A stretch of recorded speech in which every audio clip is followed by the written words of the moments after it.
Bonjour. Alors aujourd'hui, je vais vous parler d'une procédure assez particulière. C'est une procédure qu'on appelle la CRPC. La CRPC, ça signifie la comparution sur reconnaissance préalable de culpabilité. Donc, on est en procédure pénale, purement pénale. Pour faire simple, c'est ce qu'on appelle le plaidé coupable. Voilà, c'est une procédure qui a été inventée pour désengorger un peu les tribunaux. Vous savez que parfois, vous avez des délits qui sont commis et qui sont jugés parfois un an et demi après, parce que les tribunaux sont débordés. Vous avez un tribunal comme Bobigny dans le 93, où les procédures pénales prennent beaucoup de temps parce qu'il y a beaucoup d'affaires qui doivent être jugées.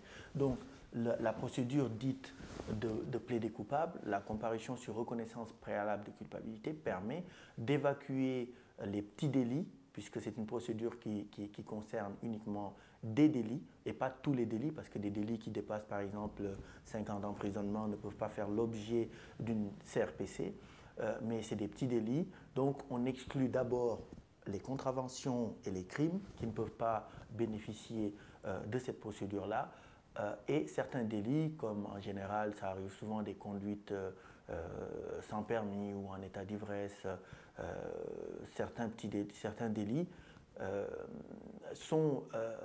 peuvent faire l'objet d'un plaidé coupable, c'est-à-dire vous reconnaissez au préalable votre culpabilité avant de pouvoir bénéficier de cette procédure. L'idée, c'est de dire qu'il n'y a pas besoin d'un débat très long, puisque la personne elle-même reconnaît les faits, et le procureur de la République peut vous proposer une peine, et si vous l'acceptez, la peine est homologuée. Donc en pratique, c'est comme ça que ça se passe. Vous avez été pris par exemple en flagrant délit, à la suite de votre garde à vue, ou bien si voilà, vous avez on vous pose la question si on vous propose une CRPC, est-ce que vous allez l'accepter? Vous dites oui. Par contre, c'est une procédure où la présence de l'avocat est obligatoire, parce que le procureur de la République va vous proposer une peine et vous allez en discuter avec votre avocat et donner votre réponse. Est-ce que vous acceptez cette peine ou pas? Et donc, la condition pour que le procureur vous propose cette peine-là, c'est de reconnaître les faits. Donc, en gros, vous plaidez coupable, vous reconnaissez avoir commis ce délit-là. À partir de là, vous et votre avocat, vous vous mettez d'accord sur la peine que le procureur vous a proposée, et vous passez par une deuxième phase devant un juge qui, lui, est chargé d'homologuer la peine. C'est-à-dire, là aussi, le juge va vérifier que vous reconnaissez les faits, que vous reconnaissez que vous êtes coupable de ces faits-là, et va vous rappeler que le procureur de la République vous a proposé telle peine.